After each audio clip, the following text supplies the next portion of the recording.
ఉపాధ్యాయ వృత్తి అనేటువంటిది డబ్బుకు దాసోహం అయ్యేటువంటిది కాదు అని నేను ప్రగాఢంగా నమ్ముతున్నాను. ఎందుకంటే ప్రతి ఒక్కరూ సమాజములో జ్ఞానవంతులుగా అనేటువంటిది ఒక గురువు దగ్గరనే. కనుక ప్రతి గురువుకు ఎప్పుడు కూడా పిల్లలు టీచర్ గారు ఎక్కడ కనిపెట్టినా కూడా నమస్కారం, సెల్యూట్ చేస్తారు. ఒకవేళ ఒక ఎమ్మెల్యే అనుకోండి, 5 సంవత్సరాల పరిపాలన అయిపోయినటువంటి తర్వాత నమస్కారం పెట్టేటువంటి వాళ్ళు దూరం అయిపోతారు. ఒకవేళ ఒక ఐఏఎస్ ఆఫీసర్ కావచ్చు, ఒక కేడర్లో ఉన్నటువంటి వాళ్ళు కావచ్చు, వాళ్ళకు కూడా ఒక 5 సంవత్సరాలు లేకపోతే వాళ్ళ పదవి ఉన్నంత వరకే. ఉపాధ్యాయ వృత్తిలో నేను అభ్యాసం నేర్చుకున్నాను, వారు నేర్పించినటువంటి విలువలు ఇవి, ఈరోజు నేను ఈ విధంగా ఉన్నాను అంటే నా జీవితం మీద ప్రభావితం చూపించేటువంటి వాళ్ళల్లో తల్లిదండ్రుల తర్వాత మిక్కుటంగా ఎక్కువగా ఉండేటువంటి వారు టీచర్లే. ఈ సభాముఖంగా వీటిని నేను బాగా జ్ఞాపకం చేసుకుంటూ, శ్రీ దాదిపోగు నేను టీచర్ గారు నిజంగా ఆరంభ పలుకుల్లో ఓసూరి భాస్కర్ సార్ గారు చాలా చెప్పారు. ఉద్యమకారులుగా స్ఫూర్తిదాయకంగా అనేక మందిని అనేక రకాలుగా ప్రభావితం చేసినటువంటి వారు శ్రీ డేనియల్ టీచర్ గారు. ఈ మధ్య కాలంలోనే వీరితో పూర్వమామిలకు వచ్చినటువంటి తర్వాతనే నాకు పరిచయం ఏర్పడింది.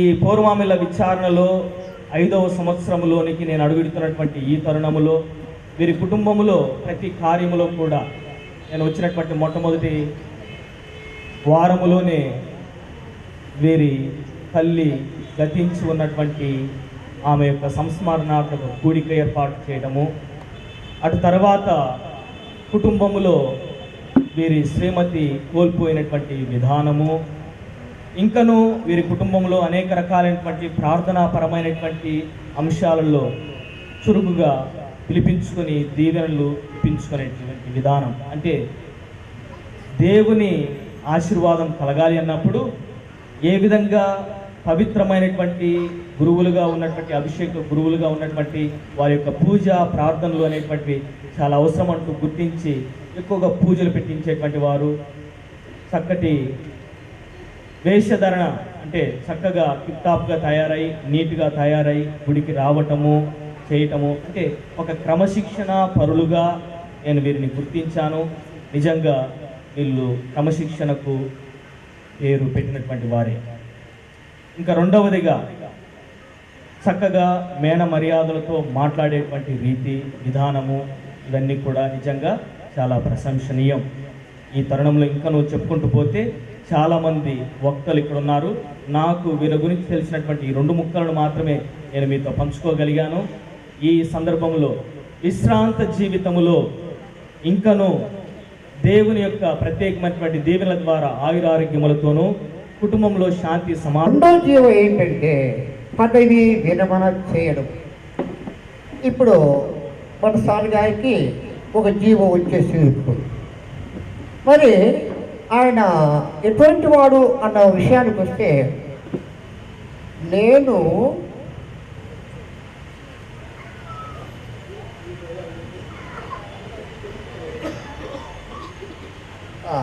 చెప్పలేకున్నాను. కానీ మేము వినేది ఏంటంటే, సార్ నేను చాలా అమాయకునండి, నాకేమీ తెలియదండి అనేవాడు. ఏ టీచర్ అడిగినా ఇది తెలుస్తుంది ఆయన మాటలు. అంటే నేను అనుకుంటున్నాను, తగ్గింపబడిన వాడు హెచ్చింపబడును, హెచ్చింపబడిన వాడు తగ్గింపబడును. మరి దేవుడు సార్ ఎలాంటి వాడిని, అందుకే ఆయన ఒక పేరు డేనియల్ అని చెప్పేది కదా, డాన్ అనేవాడి. హిందీలో ఒక యాక్టర్ ఉన్నాడు Don, rough and tough actor. ఆయన చూస్తే నాకు గుర్తొస్తుంది, కానీ నేను ముఖం చూస్తే నేను చాలా అమాయకులు. ఇప్పుడు గుర్తుందండి, మేముంటే అమాయకులాగానే గుర్తున్నాయి. అని ఎప్పుడు తను తగ్గి ఉపాధ్యాయులతో కలిసిమెలిసి ఉండేవాడు. ఏ విషయం ఇచ్చినా ఆయన సమస్యలు తీర్చేవాడు. మళ్ళీ అందులో ఆయన గొప్పదనం. నేను అంటున్నాను కదా అమాయకుడని, నేను అనుకుంటున్నా అమర్జాతకుడు కూడా నేను అనుకుంటున్నాను. ఆయన చూసేట్లో ఉంటాడు, మెత్తగానే ఉంటాడు, కానీ మెత్తకలో గట్టితనం కూడా దాగి ఉంది అని నేను గ్రహించాను. నేను సార్ దగ్గర ఏ పని అనుకున్నా తప్పకుండా చేస్తాము.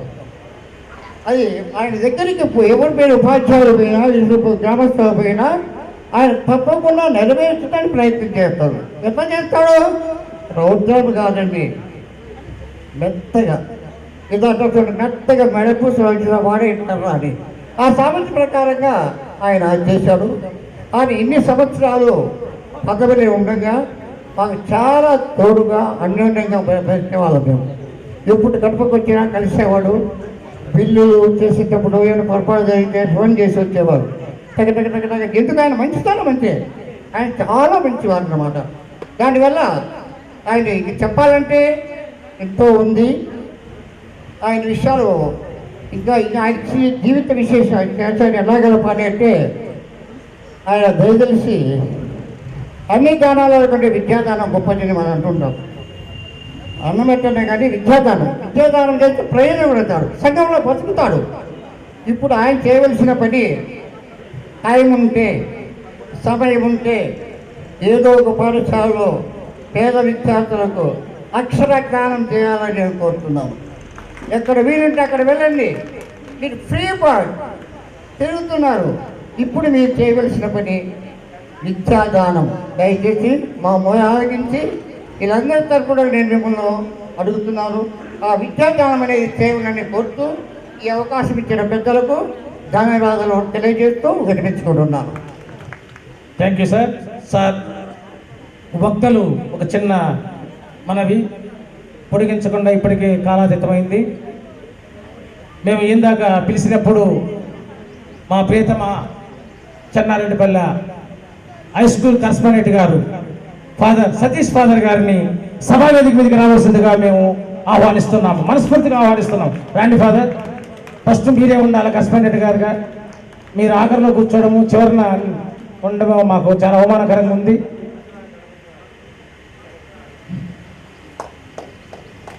చప్పట్లు కొట్టాలండి మా కరస్పాండెంట్ గారికి, చెన్నారెడ్డిపల్లి హై స్కూల్ కరస్పాండెంట్ గారికి, ఫాదర్ సతీష్ గారికి.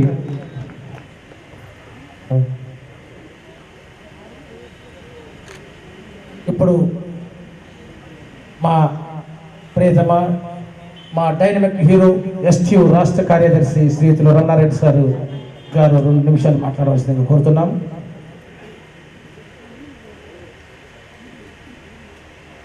పవిత్రమైన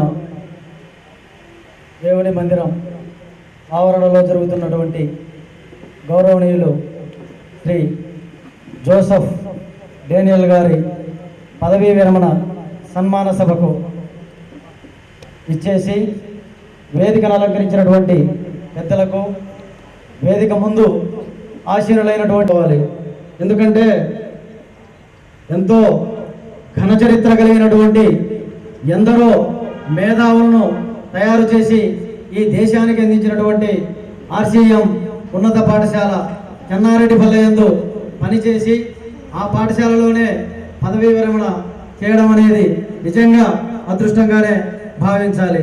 ఎందుకంటే అటువంటి ఘనమైనటువంటి పాఠశాల ఆర్సీఎం చెన్నారెడ్డిపల్లె. ఆయనకి ఇది పదవీ విరమణ సన్మాన సభ అనుకోవాలా లేకపోతే పెళ్లి రోజు అనుకోవాలా అని, ఎందుకంటే నిజంగా దేవుడు ఇచ్చినటువంటి అదృష్టం. ఇప్పటికీ 60 సంవత్సరాలని మనకు మాత్రమే తెలుసు, కానీ బయట బజారున పోతా ఉంటే 60 సంవత్సరాలు కాదు, 30-35 సంవత్సరాల నవయువకుని మాదిరిగా ఆరోగ్యాన్ని ఇచ్చినటువంటి దేవునికి నిజంగా ధన్యవాదాలు. అటువంటి డేనియల్ గారు ఇంకొక రకంగా కూడా అదృష్టవంతుడు. ఎందుకంటే ఒక మంచి కుటుంబం, ఆ కుటుంబం అంతా కూడా ఉపాధ్యాయులే. అదేవిధంగా తల్లిదండ్రులు అందరూ కూడా విద్యారంగంలోనే ఉండి విద్యా రంగానికి విశేష సేవలు అందించినందుకు ఆ కుటుంబానికి కూడా హృదయపూర్వక కృతజ్ఞతలు. అటువంటి మంచి ఉపాధ్యాయుడు ఈ విద్యా వ్యవస్థ నుంచి దూరం అవుతున్నందుకు కొంచెం బాధ కలిగించే అంశమైనప్పటికీ పదవీ విరమణ అనేది ప్రతి ఒక్కరికి అది తప్పని పరిస్థితి. అటువంటి విధిలో తనకు వీలైనంత వరకు, చేతనైనంత వరకు ఈ విద్యారంగానికి సేవ చేసినందులకు హృదయపూర్వక కృతజ్ఞతలు తెలియజేస్తూ పదవీ విరమణానంతర కాలం కూడా మంచి ఆయురారోగ్యాలను అష్టైశ్వర్యాలను సుఖశాంతులను ప్రసాదించాలని ఆ ప్రభువును వేడుకుంటూ అవకాశం ఇచ్చినందుకు ధన్యవాదాలు సార్.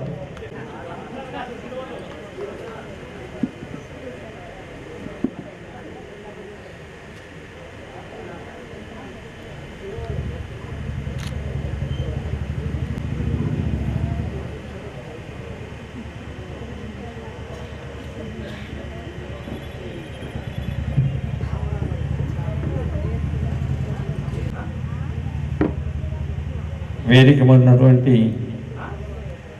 మహానీయులు, అతిథులు, గురుపూజ్యులు, పెద్దలు మరియు సన్మాన గ్రహీత బహుమతి దానియల్ గారికి, వచ్చినటువంటి బంధుమిత్రాదులు, అభిమానులు, రక్త సంబంధికులు అందరికీ క్రీస్తునామం శుభాభి వందనాలు తెలియజేస్తున్నా.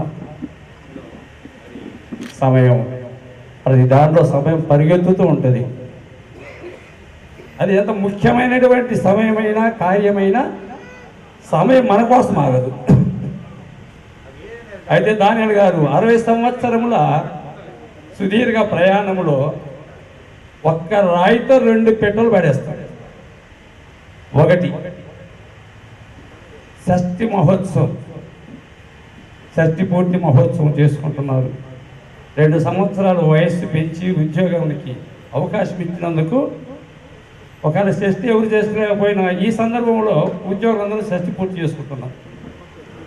రెండవది, దేవుడు ఇచ్చినటువంటి ఒక ఉద్యోగం క్షేమంగా, సంతోషంగా, ఆనందంగా గడుపుతూ తన గోలు పూర్తి చేసుకొని విశ్రాంతి తీసుకోవడానికి ఇంటికి వెళ్ళేటువంటి ఒక సందర్భం. ఈ రెంటిని గురించి చాలా చాలా మాట్లాడవచ్చండి. ఏ డిపార్ట్మెంట్ అయినా పదవి విరమణ, నాట్ పదవి, ఉద్యోగ విరమణ అండి. ఇది పదవి కాదు, ఇది ఉద్యోగ విరమణ పొందితే ఆ ఆఫీస్ వరకే సన్మానం చేస్తారు. బట్ ఒక గురువు, ఒక ఉపాధ్యాయుడిగా పదవి విరమణ పొందితే కొన్ని వందల మందిలో సన్మానం జరుగుతుంటుంది. అది గురు స్థానానికి ఉన్నటువంటి గొప్ప అవకాశం. కాబట్టి నాకు 2 నిమిషాలు సమయం ఇచ్చారు. ఒకవేళ దేవుడు మేము చేస్తే 3 నిమిషాలు ముగించుకుంటాం. ఎందుకంటే మాట్లాడాలి చాలా సమయం పట్టి కానీ పేపర్ మీద కొద్ది మాటలు. 3 అంతస్తులు. అసలు గురువు అంటే ఎవరు? గురువుకు సమాజానికి ఉన్న సంబంధం ఏమిటి? మరి గురువు బాధ్యత ఎలా నెరవేర్చాలి? ఆ విషయాలు చాలా ముఖ్యమైనవి. మరి దానియల్ గారిని, మా బామతి గారిని పొగట్టం మాత్రం కాదు, ఉన్న సమాజానికి కూడా కొన్ని సందర్భాలు, కొన్ని సలహాలు అందించాలి. కాబట్టి నేను చాలా త్వరగా ముగిస్తాను.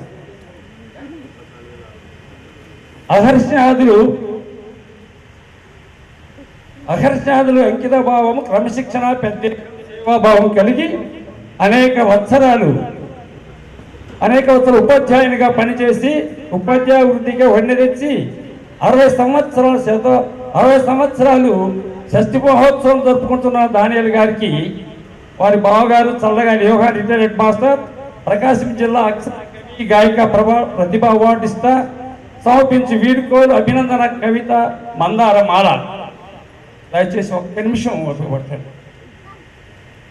గురువు, మా ఇంతకు ఫాదర్ గారు చెప్పారంటే చాలా చక్కగా, దాన్ని నేను క్లుప్తంగా గురువు గు ప్లస్ రు ప్లస్ గురువు అంటే అజ్ఞానమైన అంధకారం తొలగించి విజ్ఞాన దీపం వెలిగించు వారే గురువులు.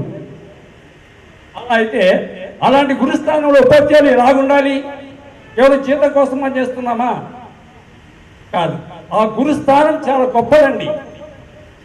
ఆ స్థానంలో ఉన్నట్టు ఉపాధ్యాయులుగా ఉండాలి. ఎలాగుండాలంటే రుంబత రాహిత్య క్రియలతో విద్యార్థుల ఉజ్వల భవిష్యత్తును తీర్చిదిద్దాలనే ఉద్దేశంతో దేశాభిమానాన్ని పెంపొందిస్తూ ఉనికి కోసం కాకుండా నిస్వార్థముతో సజీవ శిల్పాలుగా దేవుడి ప్రతిరూపములుగాను నిర్మించు నిర్మాణ శిల్పాచార్యుడు ఈ ఉపాధ్యాయుడు. మానవత, మర్యాద, మమతలు పెంచువారే ఉపాధ్యాయులు. మానవత, మర్యాద, మమతలు పెంచువారే ఉపాధ్యాయులు.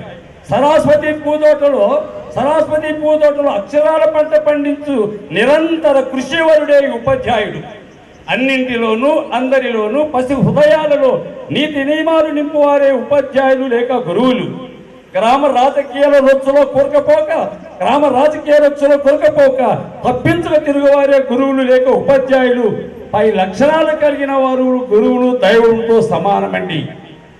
రెండవది వచ్చేస్తే ఎలాంటి వారి దగ్గర వీళ్ళు సేవ చేయాలి, ఎవరికి వీళ్ళు అవసరం అంటే విరిసి విరియని మనస్సు, విరిసి విరియని మనస్సు, తెలిసి తెలియని వయస్సు, చిరులేత యశస్సు, మనస్సు అంతరంగముతో ప్రేరితమై చదువులముక ఆడవారమై అక్షరాలితే కరములను అమృత హస్తాలుగా మార్చువారే ఉపాధ్యాయులు.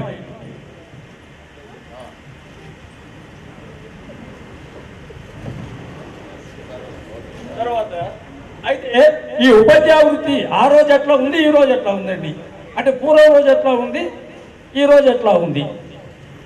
బ్రతకలేక పడిపంతులన్నారు ఆనాడు, బ్రతక నేర్చిన పడిపంతులు ఉన్నారు ఈనాడు. గురుత్వ బాధ్యత నెరవేర్చక అన్య సముపార్జనకి ఎగబాకి వ్యక్తిత్వం చంపుకొని వ్యసనాలు పెంచుకొని పరువు ప్రతిష్టలు మంటగలిపి మనరాడు వాడు ఉపాధ్యాయుడు ఏనాడు. గురుత్వ బాధ్యత గురు తెరిగితే దేశ ప్రగతే కాదండి, ఉపాధ్యాయ లక్ష్యం నెరవేరుతుంది, గురుత్వ స్థానం విరాజిల్లి ప్రకాశిస్తుంది. దేశ ప్రగతే కాదు, ఉపాధ్యాయ లక్ష్యం నెరవేరుతుంది, గురుత్వ స్థానం విరాజిల్లి ప్రకాశిస్తుంది. అలాంటి గురుత్వ బాధ్యతలు నెరవేర్చి పలు పాఠశాలలు పనిచేసి 60 విజయోత్సవముగా పూర్తి చేసుకొని పదవీ విరమణ పొందుట దేవుడి యొక్క దయ. కాబట్టి వారి యొక్క గుణాలు పరిశీలించినప్పుడు అజ్ఞానాంధకార జగతిని జాగృతి చేసే అక్షర జ్యోతి అజ్ఞానాంధకార జగతిని జాగృతి చేసిన అక్షర జ్యోతి దానియేలు గారు. విద్యా భారతి కటాక్షాన వెలిగిన జ్ఞాన భాస్కరుడు వీరు. విద్యనార్జించి విద్యార్థులను విజ్ఞానులుగా మార్చిన అక్షర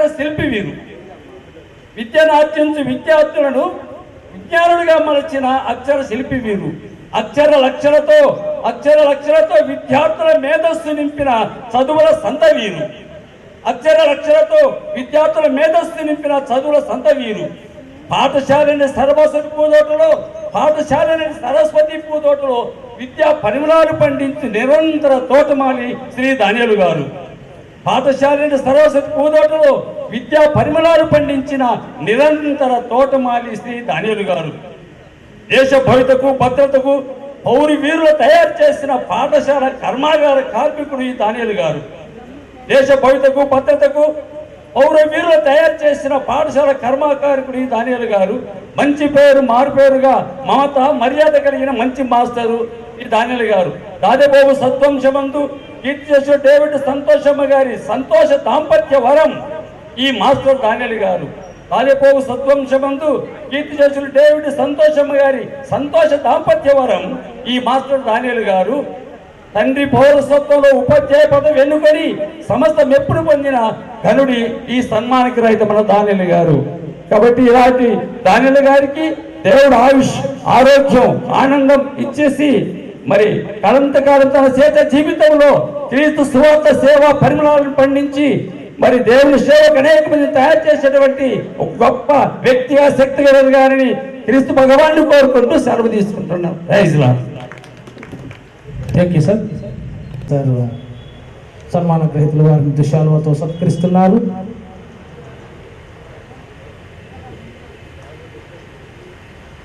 థ్యాంక్ యూ సార్. అయిపోయింది కూర్చొని పెడితే నేను వాళ్ళని పిలుద్దాం.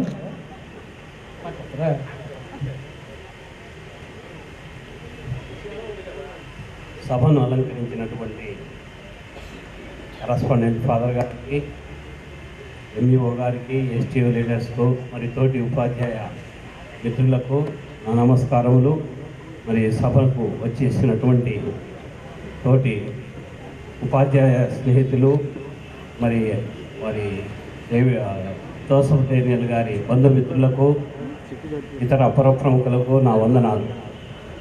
మరి డేనియల్ గారి గురించి సింపుల్గా ముగించాలనుకున్నాను. ఎంతోమంది ఇంకా ఉన్నారు మాట్లాడవలసిన వారు. మేమంతా ఒకే స్కూల్లో అంటే ఒకే సంస్థ ఆర్సీఎం సంస్థలో పనిచేస్తున్నప్పటికీ 2003 నవంబర్ నెల నుంచి ఇద్దరం ఒకే స్కూల్లో కొలీగ్స్ అయ్యాం, సహోపాధ్యాయులయ్యాం. నేను 2003 నవంబరు మైదుకూరు స్కూల్ అసిస్టెంట్గా ట్రాన్స్ఫర్ కావడం జరిగింది అలవలపాడు నుంచి. అక్కడ అలవలపాడులో హెడ్ మాస్టర్గా పనిచేస్తూ ఉంటే ఇక్కడ వచ్చాడు. ఇక్కడికి వచ్చిన తర్వాత ఒక విషయం అయిన మంచి పోరాటం పడినాడు. ఈరోజు ఉదయకాలంలో ప్రేయర్లో బిషప్ గారు ఒక లేఖన భాగము చదివినారు, అందరికీ గుర్తుంటుంది. మంచి పోరాటం పోరాడి తిని విశ్వాసం కాపాడుకుంటుని నా కొరకు నీతి కిరీటము వేచి ఉంది. అలాంటి మంచి పోరాటం కొన్నాడు. మరి అతనికి కోసమేం కాదు, ఆ వ్యవస్థలో జరుగుతున్నటువంటి అన్యాయాని కోసము గట్టిగా పోరాటం పోరాడాడు. ఎందుకయ్యా మనకు మన ఉద్యోగ ధర్మం చేసుకుందాం, వెళ్ళిపోదాం, ఈ పోరాటాలు మనకు అవసరమా అంటే అది పద్ధతి కాదు,